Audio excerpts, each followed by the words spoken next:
Hello Tubesters, it's Gav. Welcome to another one of my videos. Yes, it's a impromptu one, so you don't have to suffer like the last one for about 40 minutes.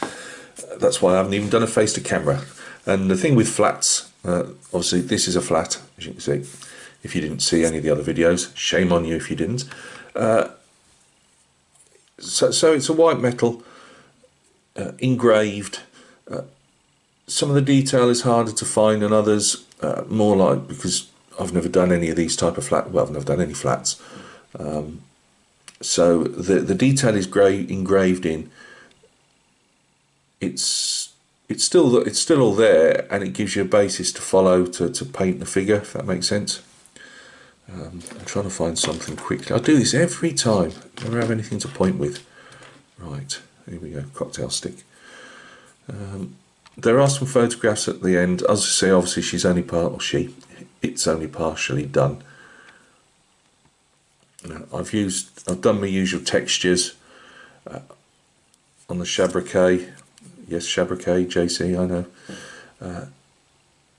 Done the textures on that. Now these folds aren't in the, you put those in, you use your imagination. So these folds in the fabric aren't there. I struggle slightly when you're doing non-metallic metal, and this has got a tiny bit to go on it yet. You need to get the edges very shiny, and that brings it to life. And because they are very, very finely lined, trying to not get paint over like I've done there, that did have a nice shadow to it, as you can see there.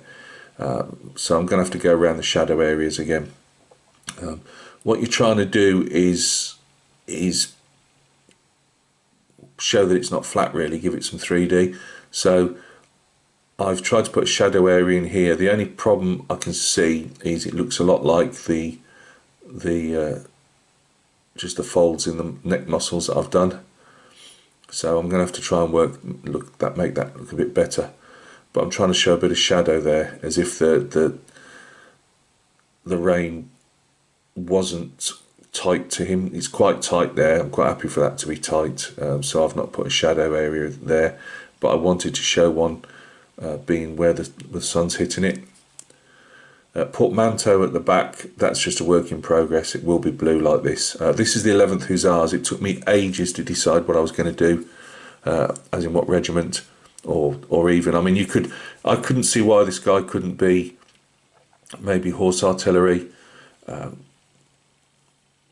and different, and even different, as long as it was the Hussars, it matches the regalia of the uniform of something from another nation. I can't see why you couldn't do another nation. I've done some highlights I probably wouldn't have done on a round figure. Where's me? There we go. So I'm to look through the viewfinder. So I've done some shinier highlights. I went for red. I didn't want to do it all black. I did think of doing his boots black, but his trousers are going to be red. I believe it's red, then dark blue, same as this. Again, this is slightly lighter in places, because of the trying to raise the detail and contrast. But he's got red trousers, have some gold non-metallic put in there, a bit like the boots and the little tassels. The jacket is dark blue with white fur.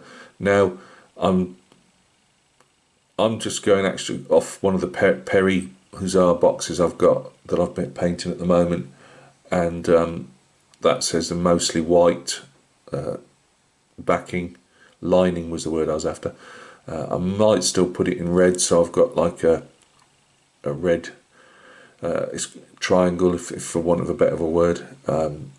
It's if you when you paint, sometimes with uniforms you've got no choice, you can only put your colours where you want to, but sometimes if you can use a bit of artistic license, like on this guy, I could have just left these black leather, but they quite often had red or green, and I decided to go with red. He's a Hussar officer with a fair bit of money.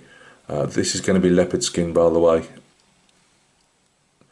on the Chabriquet, and over the canter of the saddle there, with the saddle just showing through.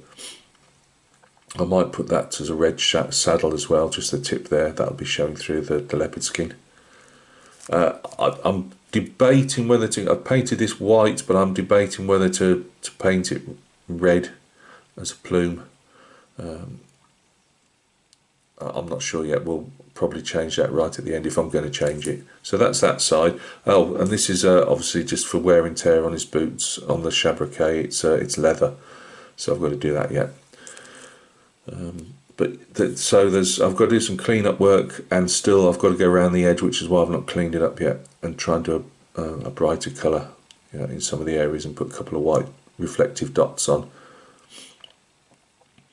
And the same here, I need to darken some areas up and yellow some areas up, because that's like a brass plate that we often have on the front. I think that's about it. I think we've got one white sock there, just to show a bit of difference. So turning him round. Oh, and the eyes. I'm still working on the eyes and the muzzle a bit yet. I've done the rope there. From what I could see, I went on different artworks and stuff, and it appeared to be rope. I take it for pegging out the horse type of thing. So I've put that as rope. Obviously, it's all non-metallic. You could paint it in metallic paint. It's up to you. You know me. I like to try practicing me non-metallic. It's going to be dark blue with a gold edge. I will probably do that more than likely in red as well, red straps to it, and there's some, I can't remember what the barrel sash has got, if it's red or, there's red in it, but I think it's more that. I've gone for a pinky red. I was going to say it's pinky red on there. I've gone for a pinky red here only because I want to do a more warmer red on the trousers, and I didn't want it to all look exactly the same. Can we see his cartridge box? I can't remember if we can or we can't. Oh, there it is. Yeah, there's a cartridge box. There, that's going to be red as well. Black for the Bosby.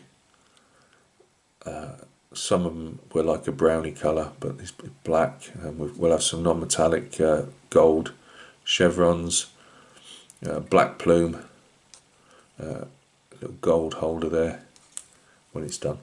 As I say, as I've done on the horse and the rider, I went over it using light London greys and the odd blacks, black browns to put shadow areas in. Just gives you an idea where you want to put you can go straight to it and put a lighter colour over the top, and you've already got some shadow areas in there, and then you can just play around with them if you want. So yeah, that's our guy so far. I just do a bit like everything else I do. I might miss a couple of days, and then I'll have an hour or two on it, and then miss a couple of days. So probably in about another week and a half or so, and he might be done. I won't varnish this because it's a display piece, and I don't want to mess the textures up with the varnish and stuff. So I don't know if this is really how. I was going to say how people paint flats. People paint them a lot brighter. They paint them a bit differently. They don't put textures on. Some I have seen textures on some.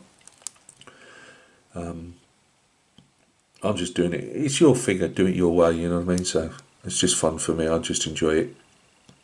I've said before, I enjoy bringing in this case, a flat piece of white metal and make something that will look nice, hopefully, to look at.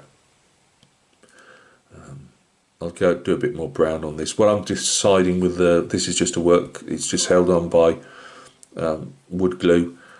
It's easy enough to break off, and I will get me chop saw and cut a few more pieces of wood, sand them down, paint it black, and put it on top. They're supposed to be viewed mostly with a black background, I believe. So I will probably have some, because you've got to turn it round. I was wondering if I could maybe drill a couple of I don't know, but I can turn it round to how, so you can see different sides, well, two sides, and have a black background quite close to make the colours and the horse stand out. Well, all of it, the rider and stuff. So thank you very much for stopping by and taking a look. I just sort of give you an update on how he's going. I put some rib detail in the horse as well. You can't see a great deal there, so I'll just put the one in. But yeah, I might try and go for some more shadow areas in the leather work here, but every time because it's very finely engraved, every time I was trying to put some more shadow areas in, I was painting over the stuff. I must have painted them about 4 or 5 times, different strands. So if I can get some more tonal variations in those, I will do, but I was really struggling. Right guys, thank you very much for stopping by and taking a look. I've got another video now coming up, another impromptu one, which will be on some the epic old guard Napoleonics, which I've got a couple of stands painted. So again, thank you. I've got hopefully a couple of unboxings coming in the next couple of days for us to have a look at, and we'll take it from there. So thank you very much. There'll be an Airfix update on it's all Napoleonic, isn't it? There'll be an Airfix update coming up this week. I've got the figure, as I say, mostly as far as I can go. I've got to put the sword on him yet, and I've just got to see if that fits on, because I'm trying to do the horse, the shabraque and the rider as separate pieces, and I just need to make sure that I can get the last few bits in a position where they're not going to. It's all right to stick them on the figure, but if you then stick the figure down onto the shabraque and then you find the sword and everything's in the way, it's just going to mess up the paintwork. So we'll see about that, but you'll get it won't be a painted or even a primed one, but it'll just say, right, here he is, he's all done, and he's now ready for prime and paint. So we'll have a look at him towards the end of the week, hopefully. Thank you very much, and we will see each other soon on one of those many videos.